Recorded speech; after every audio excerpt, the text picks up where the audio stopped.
لله نحمده ونستعينه ونستغفره ونؤمن به ونتوكل عليه ونعوذ بالله من شرور أنفسنا ومن سيئات أعمالنا من يهده الله فلا مضل له ومن يضلله فلا هادي له ونشهد أن لا إله إلا الله وحده لا شريك له ولا مثل له ولا مثال له ولا مثيل له ولا مماثل له ونشهد أن سيدنا وسندنا وشفيعنا وشفاء صدورنا وملجأنا ومأوانا ومولانا محمدا عبده ورسوله أما بعد فقد قال الله تبارك وتعالى جل جلاله في القرآن المجيد والفرقان الحميد أعوذ بالله من الشيطان الرجيم بسم الله الرحمن الرحيم لا يتخذ المؤمنون الكافرين أولياء من دون المؤمنين ومن يفعل ذلك فليس من الله في شيء إلا أن تتقوا منهم تقاه صدق الله مولانا العظيم وبلغنا رسوله النبي الكريم ونحن على ذلك من الشاهدين والشاكرين والحمد لله رب العالمين الصلاة والسلام عليك يا سيدي يا رسول الله وعلى آلك وأصحابك يا حبيب الله الصلاة والسلام عليك يا سيدي يا رسول الله وعلى آلك وأصحابك يا حبيب الله با محبا باش دائم ہم نشین با محبا باش دائم ہم نشین تا توانی روح آدھا رام بین. رومی فرماتے ہیں با محباں باش دائم ہم نشیں، غیروں کے تعلقات سے باز رہو، با محباں باش دائم ہم نشیں، ہمیشہ ان کے ساتھ بیٹھا کرو جو اللہ کی محبت تقسیم کرنے والے ہیں، اللہ اور اس کے رسول کی محبت سے بھرپور ہیں، جن کے پاس بیٹھنے سے تمہیں محبت کا سرمایہ ملے، اور جہاں تک تم سے بن آتا ہے جو محب نہیں ان کی مجلس سے دور رہو، ہر کے بیند روح پاکاں صبح و شام، ہر کے بیند روح پاکاں صبح و شام، آتش دوزخ بود بروے حرام۔ رومی معمولی آدمی نہیں ہے، تمام درسیات کا فاضل استاد ہے۔ جب تک ان کا تبریزی سے پیچا نہیں پڑا تھا اس وقت تک وہ مکمل مدرس تھے، اپنا مدرسہ تھا، مدرسے میں بیٹھ کے پڑھایا کرتے تھے، اور شمس تبریزی پہ صدق و کمال جس طرح ہے مکتب ملا جلال، کبھی ذوق میں آ گئے تو شمس تبریزی رحمۃ اللہ علیہ نے رومی کے مدرسے کا پتہ پوچھا، وہاں جا نکلے، حوض کے کنارے بیٹھے ہوئے رومی درسیات پڑھا رہے تھے، شمس تبریزی پہنچتے گئے، انہوں نے دھکا دے کے وہ ساری کتابیں حوض میں گرا دی۔ وہ پرنٹنگ پریس کا زمانہ نہیں تھا، قلمی کتابیں ہوتی تھیں، وہ ساری کتابیں پانی میں بھیگ گئیں۔ رومی رحمۃ اللہ علیہ نے اپنے شاگردوں کے شمس تبریزی کو مارنا شروع کر دیا۔ آپ نے فرمایا رومی مجھے کیوں مارتے ہو؟ کہا تم نے میرا علم ضائع کر دیا ہے۔ تبریزی بولے ان کا اس علم کا فائدہ کیا جس کو پانی بھی ضائع کر سکتا ہے؟ آؤ اگر تمہارا علم اتنی قیمت کا ہے تو میں واپس کرتے ہیں۔ اور رومی رحمۃ اللہ علیہ کو کہا تم بھی ہاتھ ڈالو، میں بھی پانی میں ہاتھ ڈالتا ہوں۔ پانی میں ہاتھ ڈالا، کتابیں نکال کے ڈھیر کرنا شروع کر دی۔ رومی رحمۃ اللہ نے دیکھا کہ کچھ کتابیں ویسی بھی نکلتی آ رہی ہیں جو ان کی تھی نہیں، وہ بھی اپنی کتابوں میں رکھنے شروع کر دیں۔ ان کا رومی تمہاری دیانت کا یہ حال ہے، بیگانی کتابیں اپنی کتابوں میں رکھ رہے ہو؟ پانی سے ساری کتابیں نکال کے باہر رکھی تو اس وقت یقین آ گیا رومی کو کہ یہ کوئی اور مرد خدا ہے۔ تو اس وقت جو شمس تبریزی کے کلمات سے اپنے لفظوں میں علامہ اقبال مرحوم نے ان کو جمع کیا ہے، صد کتابو صد ورق در نار کن سینہ را از عشق او گلزار کن۔ کتابوں کو جلا دے، ایسی کتابوں کا کیا فائدہ ہے کہ جو پانی بھی جن کو ضائع کر سکتا ہے، آگ بھی جن کو ضائع کر سکتی ہے۔ اس وقت رومی رحمۃ اللہ نے اپنی کتابیں خود حوض میں پھینک دیں، ان کا جو علم تم نے خود پڑھا وہی مجھے پڑھاؤ۔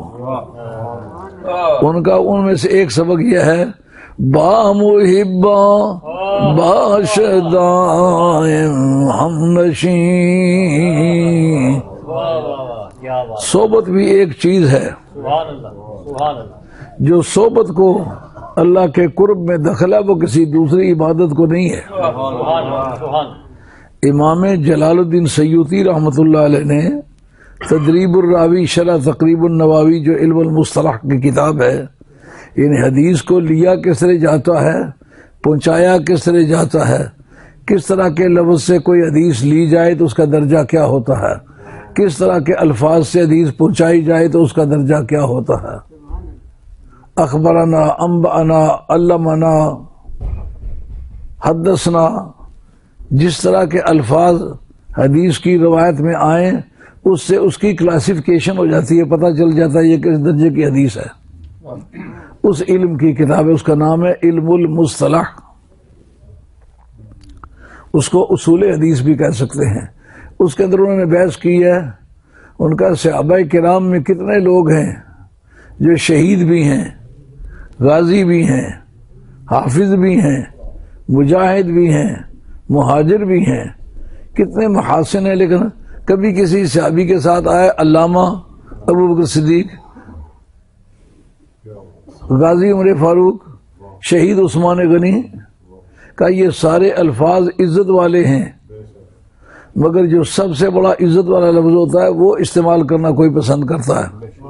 مثلا ایک آدمی جو ہے وہ بریگیڈیئر ہے، وہ اپنے گاؤں کے نمبردار کا بیٹا ہونے کی وجہ سے نمبردار بھی ہے، لیکن کبھی وہ لیفٹیننٹ بھی رہا ہوگا، کبھی وہ کیپٹن بھی ہوگا، کیپٹینٹی بھی اس میں موجود ہے، لیکن کیپٹن کو ہو تو وہ باقاعدہ ہتک کا دعویٰ کر سکتا ہے اس نے میری ہتک کی ہے، حالانکہ کلمہ عزت والا ہے، مگر ہر ایک کے لیے وہ عزت والا نہیں ہے، جو اس درجے کا ہو اس کے لیے عزت والا کلمہ ہے۔ علامہ ہزاروی رحمۃ اللہ علیہ، اللہ آپ کو غری کے رحمت فرمائے، پہلی میری اور ان کی ملاقات میرپور مرکزی جامع مسجد میں سن 53 میں ہوئی، تو مجھ سے پوچھتے ہیں کہ آپ طالب علم ہیں؟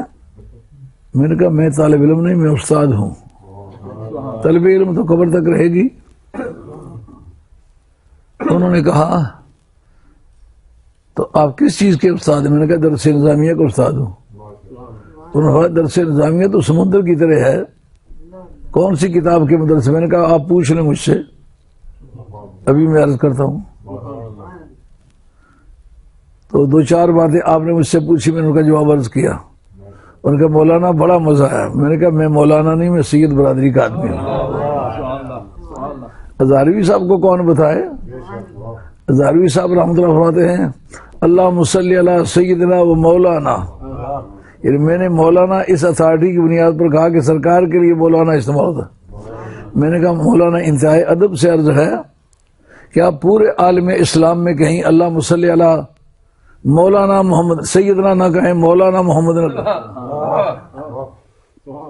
سیدنا اور مولانا میں تلازم کیا ہے؟ کیوں کہ اکیلا مولانا جو ہے وہ حضور کی عزت کا وزن نہیں اٹھاتا۔ سیدنا پہلے کہو بعد میں مولانا کہو تو کہہ سکتے ہو۔ نعرہ تکبیر، نعرہ رسالت، نعرہ حیدری، شہزادہ غوث اعظم۔ میں نے اس پر اس کو استشہاد کے طور پر یعنی بطور ثبوت کے پیش کرنے کی کوشش کی کہ صحابی میں اور ہزاروں کوالٹیز ہیں، وہ نہ شہید کہلاتا ہے، نہ غازی کہلاتا ہے، نہ حافظ کہلاتا ہے، نہ قاری کہلاتا ہے، نہ محدث کہلاتا ہے، صحابی کیوں کہلاتا ہے؟ ان کا دراصل وہ جتنے بھی الفاظ ہیں وہ صحابی کے وزن کو نہیں اٹھاتے۔ صحابی کا لفظ سب سے زیادہ سپیریئر ہے، اور وہ کس کا نتیجہ ہے؟ آپ نے باتیں نہیں کرنی بھائی۔ ایک مجلس میں دو جگہ گفتگو حرام ہے، مکروہ تحریمہ، اس کو سرکار نے منع فرمایا، اور مجھ میں یہ کمزوری بھی ہے، میری اٹینشن ڈائیورٹ ہوتی ہے، اس لیے دوستوں سے درخواست کرتے رہتا ہوں، کسی دوست نے بے وقت کھجلنا بھی نہیں ہے، اس سے میری توجہ پر اثر پڑتا ہے۔ تو عرض کر رہا تھا کہ صحابی کیوں صحابی کہلاتا ہے؟ کہ غازی، حافظ، قاری، علامے قیامت تک آتے رہیں گے، لیکن سرکار کی مجلس کا جو لطف میں نے اٹھایا ہے، محبت کے ساتھ دیدار مصطفیٰ کیا ہے، اس کی قیمت کسی کے پاس نہیں ہوگی، اس لیے میرے برابر وہ بندہ نہیں ہوگا۔ با محباں باشدائیں ہم نشیں تاسوانی روح دارا مبین،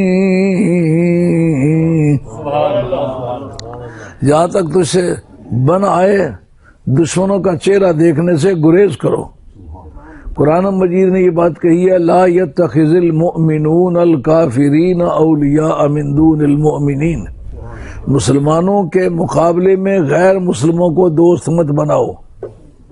اگر تمہارے راہ و رسم تجارتی قسم کے ہیں اور میل جول کے ہیں اور وقتوں میں ان کے ساتھ جاری رکھنے میں مذائقہ نہیں، لیکن مسلمانوں کے مقابلے میں کافر کے ساتھ تعلق حرام ہے۔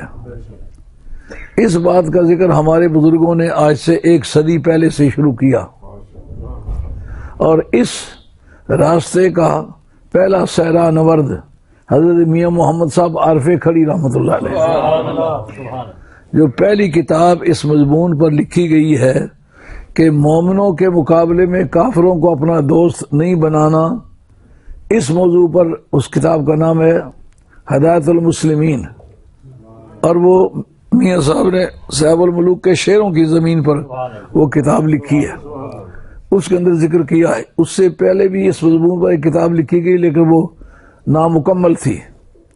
وہ کس کی کتاب ہے؟ مولانا عبدالسمیع صاحب رامپوری رحمۃ اللہ علیہ، انہوں نے جو اس میں مضمون چھیڑے تھے وہ 2 تھے۔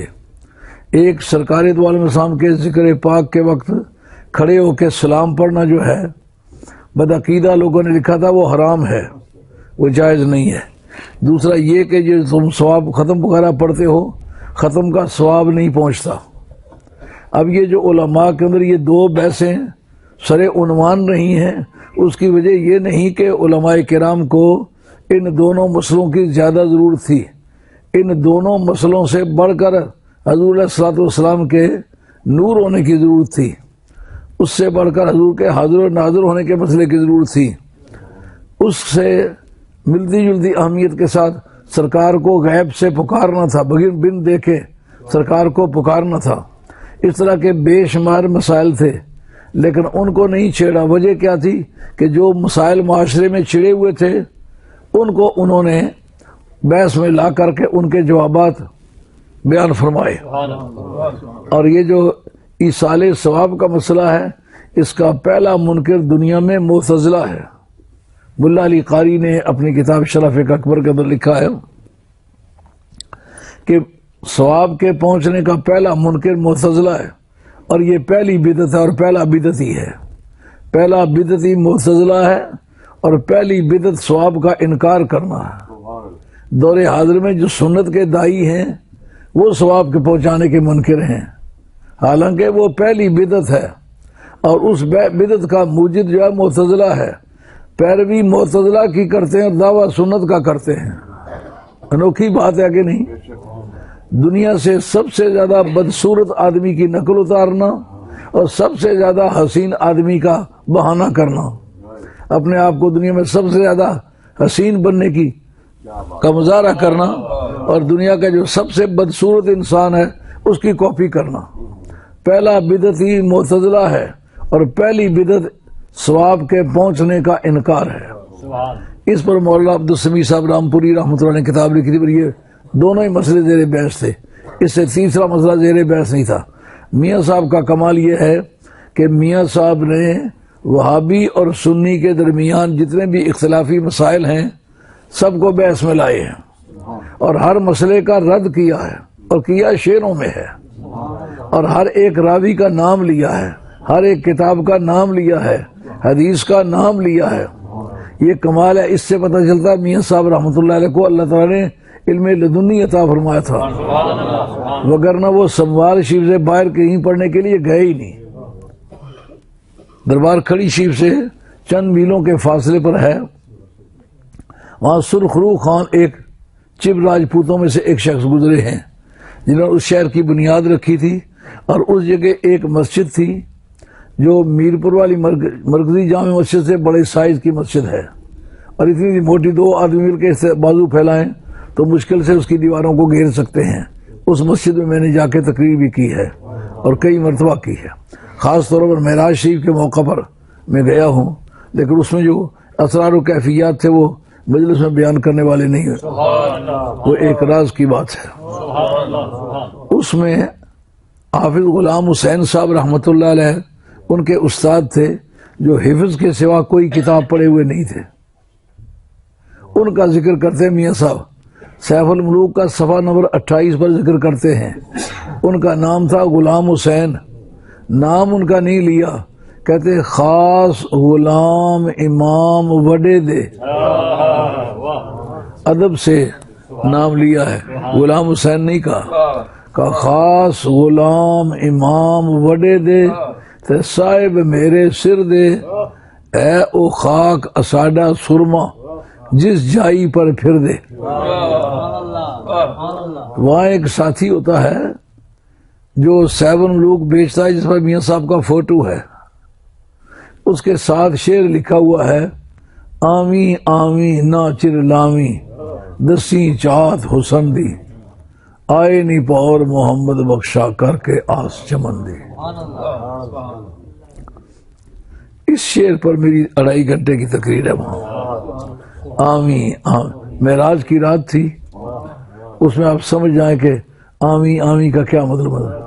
آمی آمی ناچر لامی دسی چاہت حسن دی، آئے نی پور محمد بخشا کر کے آس چمن دی۔ پہلے جس موڑ پر میں نے یہ شعر پڑھا تھا وہ معراج کی رات انبیاء و مرسلین علیہ الصلوۃ والسلام بیت المقدس شریف میں آپ کے میوے انتظار تھے، اس جگہ میاں صاحب نے اس منظر کا خاکہ کھینچا کہ آمی آمی نا چر لامی دسی چاہت حسن دی، یہ آئے نی پور محمد بخشا کر کے آس چمن دی۔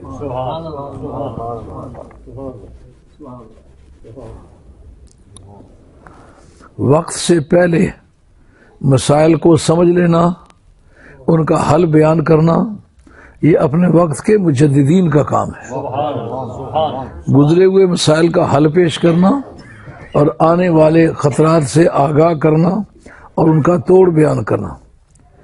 1872 سنہ عیسوی میں میاں صاحب نے وہ کتاب مکمل کی، انہوں نے تاریخ نہیں بتلائی، انہوں نے ابجد کی روح سے اس کا ٹائم دیا، اس کے حساب سے میں نے حساب لگایا تو وہ 1872 بنتا ہے۔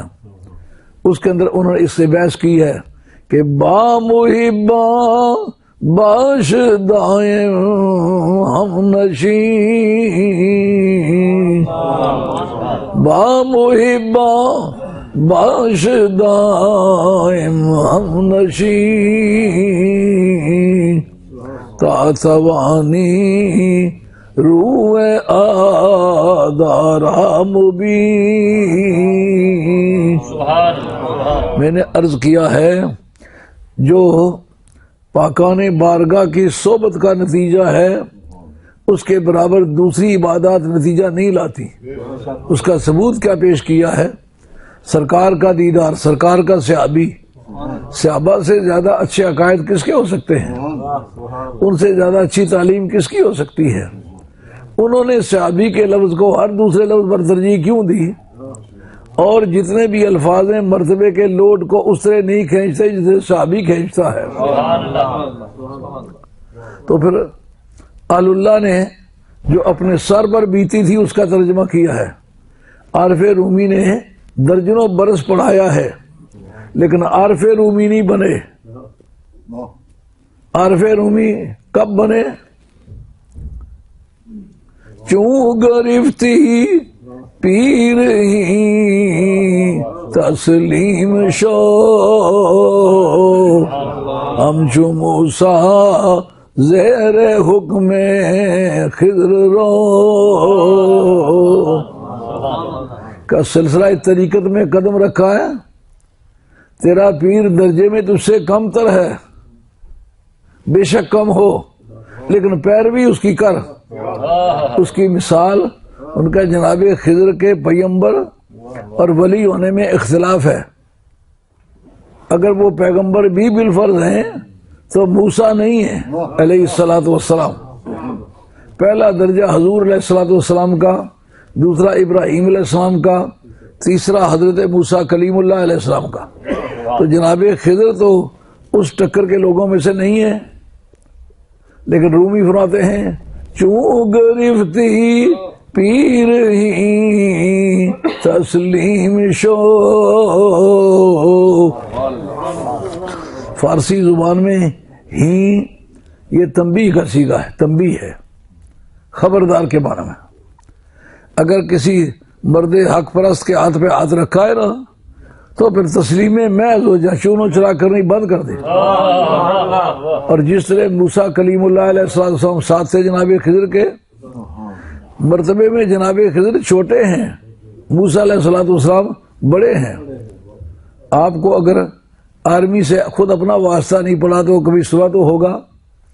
جس وقت لیفٹیننٹ بھرتی ہو کے جاتے ہیں تو صوبیدار ان کی ٹریننگ پر مامور ہوتے ہیں، صوبیدار ان کو ٹریننگ دیتے ہیں. حالانکہ صوبیدار میں اور لیفٹیننٹ میں فرق ہے نا، صوبیدار مرتبے میں کم ہے، لیفٹیننٹ جو ہے وہ مرتبے میں بلند ہے. لیکن وہ جس سے وہ کہتا ہے چپ راست لیفٹ رائٹ، اسی سے وہ لیفٹ رائٹ کرتا ہے. مرتبے میں بڑا ہے لیکن ٹریننگ کے وقت اس کو اس کی پیروی کرنی پڑتی ہے. رومی فرماتے ہیں موسیٰ علیہ السلام جناب خضر علیہ السلام کے ساتھ ہیں، انہوں نے چند باتیں موقع پر دیکھی، معترض ہوئے. ایک مرتبہ دیکھا کہ ایک بچے کو حضرت خضر علیہ السلام نے پکڑ کے مار دیا. ان کا اس بے گناہ کو کیوں مارا ہے ان کا بعد میں بتائیں گے. ایک جگہ یتیموں کی دیوار بنانے کے لیے دونوں لگ گئے، ایک مستری بن گئے اور ایک ساتھ مزدور بن گئے. ایک کیچڑ گارا دیتا ہے، دوسرا پتھر لگاتا ہے. پہلے اس شہر کے رہنے والوں کو کہا کہ ہمیں کھانا کھلاؤ، ان کا کھانے والے کا یہاں کوئی بندوبست نہیں ہے. تو جناب خضر علیہ السلام کے کہے پر دیوار بنائی. موسیٰ علیہ السلام کو اعتراض ہوا یہ اتنے کنجوس ہیں کہ انہوں نے کھانا تک نہیں کھلایا تو آپ اتنا مزدوری کا کام مجھ سے بھی کروا رہے، خود بھی کر رہے ہیں. ان کا بعد میں بتلائیں گے. آگے چل کر کے کشتیاں چل رہی تھی، ان سے پار ہونا تھا. جس کشتی پر بیٹھے جب وہ پار ہو گئے، پار ہونے کے بعد اس کا ایک تختہ توڑ دیا. جناب موسیٰ علیہ السلام نے اعتراض کیا کہ انہوں نے ہم سے بھلائی کی، ہمیں پار کیا ہے، آپ نے ان کی کشتی کا تختہ توڑ دیا. ان کا میں بتلاتا ہوں ساری بات. وہ جس بچے کو قتل کیا وہ بڑے صالحین آل اللہ کے اولاد میں سے تھا. یہ بڑا ہو کے بدکاریاں کرنے والا تھا اور اپنے باپ دادے کے نام کو بدنام کرنے والا تھا. اور اس شریعت میں آل اللہ کو بدنامی سے بچانے کے لیے کسی آدمی کو مار ڈالنا افضل بات تھی. اس مناسبت سے اس کو میں نے مار ڈالا ہے کہ ولیوں کو اور اللہ کے پاک بندوں کو بدنام نہ کرے. نمبر 2، یہ جو دیوار بنائی ہے کانا ابو اما صالحہ، ان کا 9 پشتے اوپر چل کے ان کا دادا جو تھا، باپ جو تھا، وہ نیک آدمی تھا. کہا کرتے نا یار آپ تو ماڑا بندہ ہے، کنڈ قائم اس نہیں، پشت قائم ہے. یہ قرآن میں ثبوت ہے اس کا. یہ جاتے جاتے پیر بن جانا منع نہیں ہے، لیکن وہ زور جس کی پشت در پشت در پشت حضور کی ذات پاک تک لگاتار اور یہ اللہ کے زمرے ہوں، ان کی برابری دوسروں سے نہیں ہو سکتی. ان کی پشت قائم ہے.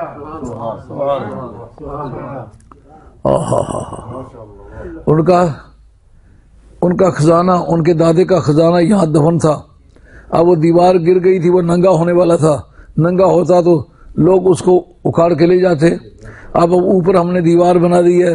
جب یہ بچے خود بڑے ہوں گے اور خود اپنی دیوار گرائیں گے، نئی بنیاد رکھیں گے، وہ خزانہ نکل آئے گا تو ان کا گھر پورا ہو جائے گا. اور جو کشتی کے ہم نے تختہ توڑا اس کی بنیاد یہ تھی کہ عنقریب وہاں بادشاہ کا کوئی مہمان آنے والا تھا.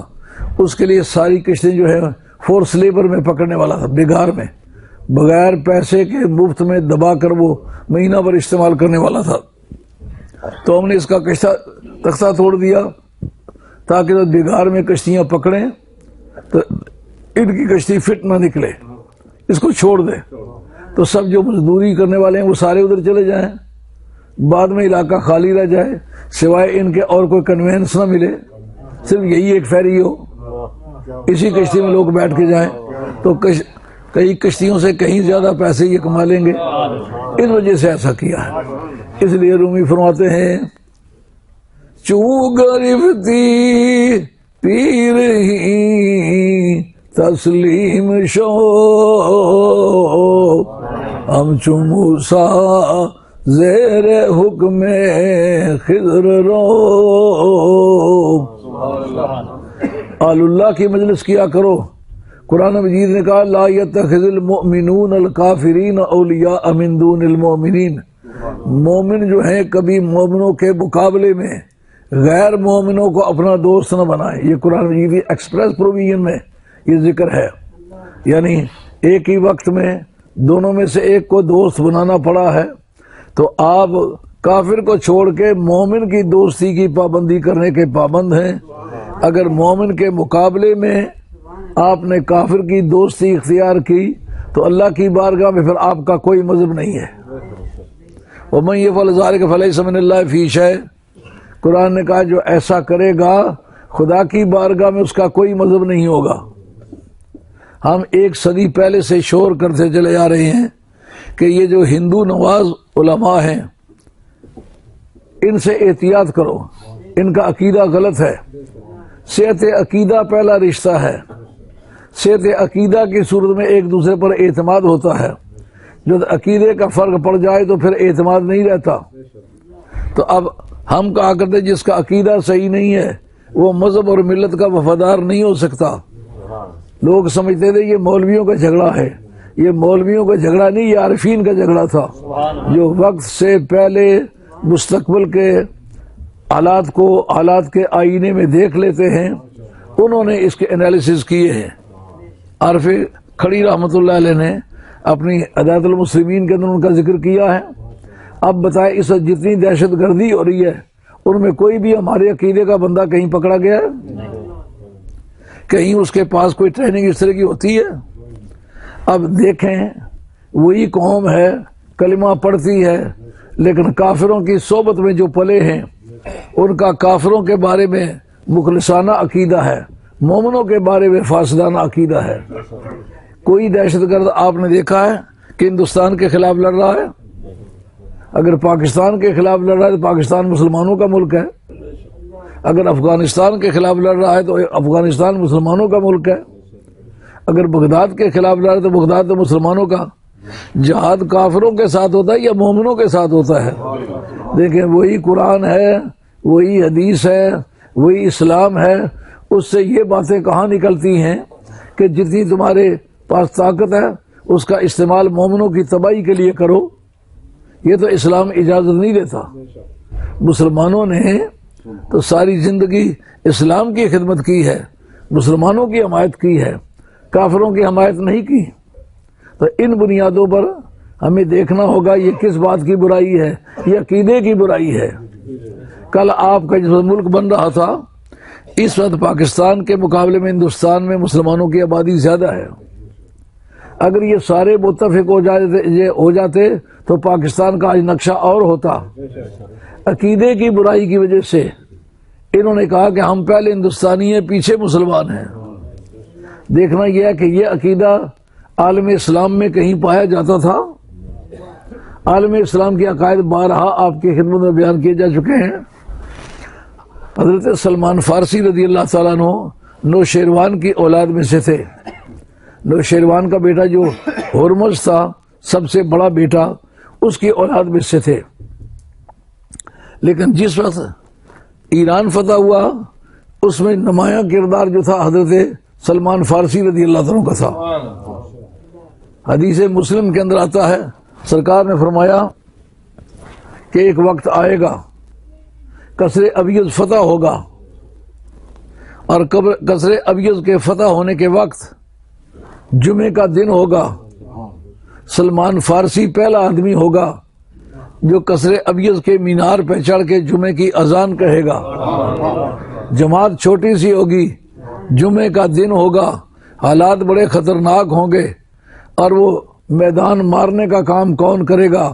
سلمان فارسی کرے گا۔ جب سرکار کی بارگاہ میں سلمان فارسی بیٹھے ہوئے ہیں تو اس وقت 225 برس آپ کی عمر شریف ہے۔ لائف ایکسپیکٹنسی اس وقت 63 سے 65 برس تک ہے، اور آج تو مرد کی یہاں آج بھی لائف ایکسپیکٹنسی یہی ہے، خواتین کی 72 سے 75 تک ہے، یعنی وہ ان کو جو آزادی ملی ہے اس کی وجہ سے 4 دن فالتو زندہ رہ لیتی ہیں۔ لیکن اسلام نے بتلایا کہ اس وقت لائف ایکسپیکٹنسی جو تھی وہ مرد کی 63 سے 65 تک تھی، تو جو 225 برس دنیا میں زندہ رہ چکا ہے لائف ایکسپیکٹنسی کی روح سے، اس کے کتنے دن دنیا میں باقی ہیں؟ واہ میرے مصطفیٰ تیری زبان کا قربان، جو بات منہ سے تمہارے نکلی وہ بات ہو کے رہی، جو بات منہ سے تمہارے نکلی وہ بات ہو کے رہی، جو دن کو کہہ دیا شب تو رات ہو کے رہی۔ یہ عقیدہ ابتدائے آفرینت سے لے کر انسانوں کا عقیدہ چلا آ رہا تھا، نبی کی زبان سے جو بات نکلے وہ اٹل ہوتی ہے۔ دیکھیں قرآن کس بات کی شہادت دیتا ہے۔ نوح علیہ السلام نے طوفان کی اطلاع دی، کافروں نے اگلے دن مٹکے بنانے کیوں شروع کر دیے؟ ان کو یقین ہو گیا کہ نوح علیہ السلام کی زبان سے طوفان کا ذکر آیا ہے، طوفان ضرور آئے گا۔ اب جب مدینہ طیبہ کی کھجوروں کے نیچے بیٹھے ہوئے ہیں، رہنے سہنے کے لیے مکان نہیں، کھانے کے لیے روٹی نہیں، پہننے کے لیے کپڑا نہیں، ضروریات زندگی مفقود ہیں، مسلمانوں کے پیٹوں پر پتھر بندھے ہوئے ہیں اور درختوں کے پتے کھا کر وقت گزار رہے ہیں، ان کے لیے ایران کی فتح کی اطلاع ایسی تھی جیسا آج کوئی افغانستان کو کہے کہ تم امریکہ فتح کرو گے۔ کوئی دماغ اس کو آج نہیں قبول کرتا، یہی صورت تھی اس وقت۔ لیکن کہا جماعت چھوٹی سی ہوگی، دن جمعے کا ہوگا اور سلمان فارسی اس جماعت کا انچارج ہوگا اور کثرے اب ان کے ذریعے سے فتح ہوگا۔ اب جناب ایسا ہوا، قلعہ جلولہ فتح ہوا، دریائے دجلہ کے اس پار قلعہ جلولہ تھا اور سامنے قصر ابیض تھا، دریائے دجلہ بیچ میں بہ رہا تھا۔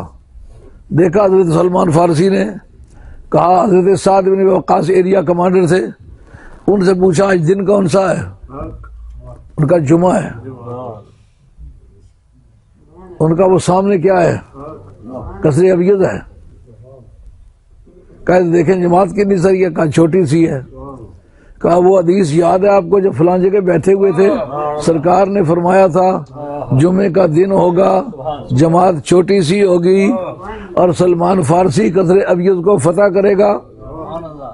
اس وقت حضرت سلمان فارسی رضی اللہ عنہ کہنے لگے دن بھی جمعے کا ہے، جماعت بھی چھوٹی سی ہے اور قصر ابیض بھی سامنے نظر آ رہا ہے اور میں سلمان فارسی میں بھی موجود ہوں، لیکن مولا کا نام۔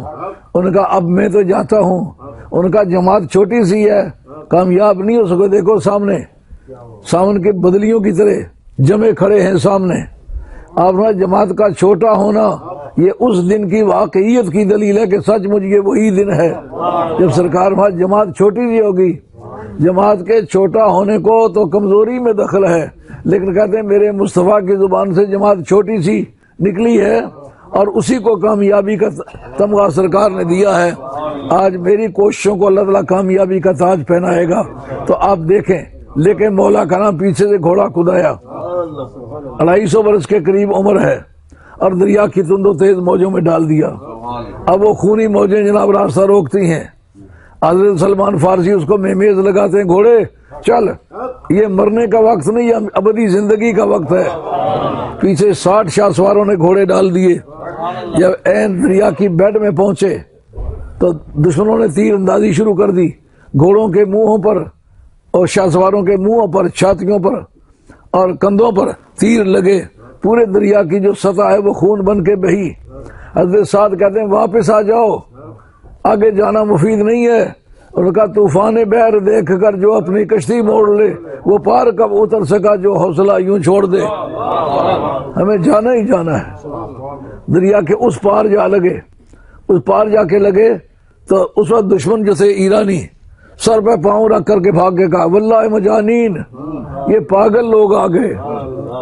جب سلمان فارسی کی تلوار ان کی طرف اٹھتی ہے، کہتے ہیں کہ تم فارسی ہو کر آل فارس سے لڑنے کیوں آئے ہو؟ ان کا میں پہلے مسلمان ہوں، پیچھے فارسی ہوں۔ لا يتخذ المؤمنون الكافرين اولیاء مومن کافر کو دوست سمجھنے کا حق نہیں رکھتا. جا کے قلعے کے قریب اپنے گھوڑے سے جست لگا کر زمین پر آ گئے اور پیچھے ہٹ کے لے کے مولا کا نام ایک دھکا دیا. قلعے کا دروازہ 250 برس کی عمر کے آدمی نے توڑ کے رکھ دیا.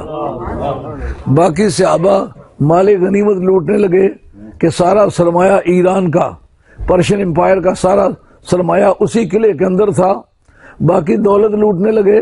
سلمان فارسی نے کہا میں دولتیں لٹا کے سرکار کی بارگاہ میں آیا ہوں، دولتیں لوٹنے کے لیے نہیں آیا ہوں، دولتیں لٹانے کے لیے آیا ہوں. سیدھے چڑھ گئے اوپر. جا کے اس مینار پر آپ نے پہلی اذان جمعے کی کہی. مالکی مذہب میں یہی وجہ ہے، وہ کہتے ہیں کسی جگہ جمعہ قائم کرنا شرط نہیں، جس جگہ وقت آ جائے، جیسا زور کا وقت آئے تو اذان دے کے آپ جماعت کے ساتھ نماز پڑھ سکتے ہیں. اسی طرح جمعہ بھی بغیر مقرر کرنے کے آپ پڑھ سکتے ہیں. ان کی سند مسلم کی یہ حدیث ہے. اب کیا پتا چلا کہ وہ فارس کے رہنے والے ہیں، فارس کے شاہی خاندان کے بندے ہیں، لیکن جس وقت کلیش پیدا ہو گیا مومن اور کافر کا، کہا میں پہلے مسلمان ہوں، پوچھے میں پرشین ہوں، فارسی بعد میں ہوں، میں پہلے میں مسلمان ہوں. تو جن لوگوں نے ہندوستان میں کھڑے ہو کر کے مسلم لیگ کے مقابلے میں کانگریس کا ساتھ دیا تھا، جو خالص ہندوؤں کی جماعت تھی، اور اس کے اندر جتنے بھی تھے وہ لوگ پٹھو ٹائپ تھے، ان میں کوئی خدا پرست لوگ نہیں تھے. جو خدا پرست اس سے پہلے اس میں شامل تھے انہوں نے اس کو چھوڑ دیا تھا. آج وہ نقصان آج ہو رہا ہے کہ نہیں؟ آج پاکستان کے خلاف جنگیں کون لڑ رہے تھے؟ جو پاکستان بنانے کے منکر تھے. جو پاکستان کے بنانے کا منکر تھا وہ پاکستان کے چلانے کا منکر ہے. آج ہم دیکھتے ہیں وہ لوگ اسمبلیوں کے ممبر ہیں جنہوں نے کہا تھا کہ ہم پاکستان بنانے کے گناہ میں شریک نہیں ہوئے. اگر پاکستان کا وجود ان کے نزدیک گناہ ہے تو پھر گناہ کے خلاف وہ جہاد کر رہے ہیں. کلمہ پڑھنے والے کو گناہ سمجھنا، اس کے ملک کو گناہ سمجھنا، یہ ہے صحیح؟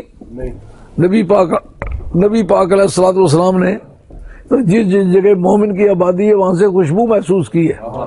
مسلم شریف کی حدیث ہے، سرکار نے فرمایا مجھے ہندوستان سے اسلام کی خوشبو آ رہی ہے. ابھی سرکار ہندوستان میں مسلمان گئے نہیں ہے تو پہلے سرکار کو خوشبو آ رہی ہے کہ وہاں کوئی مسلمان پیدا ہوگا. تو نبی پاک علیہ الصلوۃ والسلام نے ان لوگوں سے جہاد کرنے کو منع فرمایا. جیسا طائف کے رہنے والوں کے لیے حضرت زید بن حارثہ نے کہا یا رسول اللہ ان کے لیے دعائے زرڑ فرمائیں کہ ختم ہو جائے. آپ نے فرمایا اگرچہ آج یہ مسلمان نہیں ہو رہے مگر ان کی نسلیں آئندہ مسلمان ہوں گی. آئندہ نسلوں کی توقع پر ان کی علاقت کو قبول نہیں کیا. تو یہ جو بستے مسلمانوں کو گھروں سے اجاڑ رہے ہیں بم مار کے، داتا دربار کو بھی انہوں نے مستثنا نہیں کیا، اور نہ معصوم بچے اور نابالغ اسکولوں میں پڑھنے والے ان کو بھی شہید کیا ہے. اور سمجھتے ہیں جہاد. اسلام تو کہتا ہے اگر کسی کافر ملک میں تم چلے جاؤ تو بچوں پر مت ہاتھ اٹھاؤ، عورتوں پر مت ہاتھ اٹھاؤ، ان کے مذہبی پیشواؤں پر مت ہاتھ اٹھاؤ. جو ان کے پریسٹ ہیں یا بھائی ہیں یا مہنت ہیں ہندوؤں کے مندروں اور ان کے سینیگاگ وغیرہ میں جو ان کے پریسٹ ہیں ان کے اوپر ہاتھ نہیں اٹھانا. اگرچہ تمہارے نزدیک وہ بزرگ نہیں ہیں مگر کافروں کے نزدیک وہ بزرگ ہیں. تو اتنی بات کا پھر بھی تم لحاظ کرو کہ انسانوں کا ایک بڑا طبقہ ان کو بزرگ سمجھتا ہے. عورتوں پر بھی اس وقت تک ہاتھ نہیں اٹھانا جب تک کہ وہ خود لڑائی نہ کریں. تو جن بے گناہ ٹیچرز کو تم نے پکڑ کے شہید کیا ہے، مارا ہے، اور وہ معصوم بچے جن کا کوئی گناہ نہیں تھا، یہ کس بنیاد پر ہے؟ جو اپنے نبی کے وفادار نہیں ہیں وہ دین کے وفادار کس طرح ہوں گے؟ جو پاکستان بنانے کے مخلص نہیں تھے اب وہ چلانے کے مخلص نہیں ہیں. مگر یہ غضب کی بات ہے ان کو اسمبلیوں کے لیے ٹکٹ دیے ہوئے ہیں. اس لیے ہم یہ سمجھنے پر مجبور ہیں کہ گورنمنٹ خود ان کی حامی ہے. اسی لیے پنجاب میں پچھلے الیکشنوں میں جتنے لوگ دہشت گردی میں پکڑے گئے ان کو کسی طرح کی کوئی سزا نہیں ہوئی، آسانی سے فارغ ہو گئے. اگر وہ گورنمنٹ پارٹی کے بندے نہیں ہیں تو یہ سہولتیں ان کو کس طرح ملی ہیں؟ تو یہ بات تو آپ کے ذہن میں آ جانی چاہیے اچھی طرح سے. جو پاکستان کے بنانے میں مخلص نہیں تھے وہ اس کو چلانے میں مخلص نہیں ہے. اور اس کی بنیاد کیا تھی؟ ہمارے عقیدے کا کوئی آدمی بھی جو ہے وہ مسلم لیگ کا دشمن تھا، محمد علی جناح کا دشمن تھا، پاکستان کا بدخواہ تھا، نہ تھا، نہ ہے، نہ آئندہ کبھی ہو سکتا ہے۔ کلمہ گو مسلمانوں کو کافر سمجھنا یہ خارجیوں کی عادت ہے، یہ اہل سنت کی عادت نہیں ہے۔ تو یہ جو کام اس وقت یہ کر رہے ہیں یا انہوں نے پہلے کیا ہے وہ سارے کا سارا خلاف اسلام ہے۔ جتنے مسلمان بیٹھے ہوئے ہو ہر دوسرے مسلمان کو عزت کی نگاہ سے دیکھو، جب تک وہ اس کا گناہ ظاہر نہیں ہو جاتا اس کو برا مت سمجھو۔ ظن المومنین خیرا، مومن کو اچھا سمجھو، جب تک اس کی برائی ظاہر نہیں ہوتی اس وقت تک اس کو برا مت سمجھو۔ اس بنیاد پر تو اپنے باپ کو بھی برا سمجھا جا سکتا ہے، ممکن نہیں اندر سے ٹھیک نہ ہو، نہیں، جب تک کسی کی برائی ظاہر نہیں ہوتی اس وقت تک آپ اس کو برا بھی مت جانے اور اس کو دائرہ اسلام سے خارج بھی مت جانے۔ کسی کے ساتھ جہاد کرنے کے لیے یہ تو ضروری ہوگا کہ جس سے جہاد کرتے ہیں اس کو کافر سمجھے، مومن کے ساتھ تو جہاد کرنے کا آپ کو اجازت نہیں ہے۔ قرآن جس وقت پہلی آیت جو جہاد کے بارے میں نازل ہوئی ہے وہ یہ ہے، وَقَاتِلُوا فِي سَبِيلِ اللَّهِ الَّذِينَ يُقَاتِلُونَكُمْ فَلَا تَعْتَدُوا وَمَن يَتَعَدَّ حُدُودَ اللَّهِ فَأُولَٰئِكَ هُمُ الظَّالِمُونَ۔ قرآن کہتا ہے کہ اے ایمان والو ان لوگوں سے لڑو جو تم سے لڑتے ہیں۔ پاکستان کی کتنی ساری پبلک ہے جو کسی کے ساتھ لڑنے کے لیے تیار ہے، وہ پرسکون قانون کے پابند امن دوست لوگ ہیں، اپنے اپنے گھروں میں سکون سے رہتے ہیں۔ ان کو بے چین کرنے والا کیوں بے چین کرتا ہے؟ کافر سمجھ کے ہی کرتا ہے نا۔ تو کلمہ پڑھنے والوں کو کافر سمجھنا یہ مسلمان کا کام تو نہیں۔ کسی بھی مسلمان کو جاتے جاتے آپ کو حق نہیں پہنچتا کہ اس کو کہے کافر، اگر وہ کافر نہیں ہے تو کہنے والا کافر ہو جائے گا۔ اس لیے ہم سے بھی کبھی سنا ہے ہم کہیں فلاں، سوائے مرزائیوں کے جو قرآن مجید کی نصوص شریعہ کی مخالفت کی ہے، اور تمام عالم اسلام کے دانشوروں نے متفقہ فیصلہ آج سے 1400 برس پہلے سے دیا ہوا ہے کہ جو نئی نبوت کا دعویٰ کرے وہ کافر ہے۔ نئی نبوت کا لفظ آپ نے یاد رکھنا ہوگا۔ عیسیٰ علیہ الصلوۃ والسلام آئیں گے، وہ نئی نبوت کا دعویٰ نہیں کریں گے، ان کی نبوت پرانی ہے، اور کسی نئے نبی کے آنے کی مثال نہیں، کسی پرانے نبی کے واپس آنے کی مثال ہے۔ سوائے مرزائیوں کے ہمارے ہاں کسی کو کافر نہیں کہا جایا کرتا۔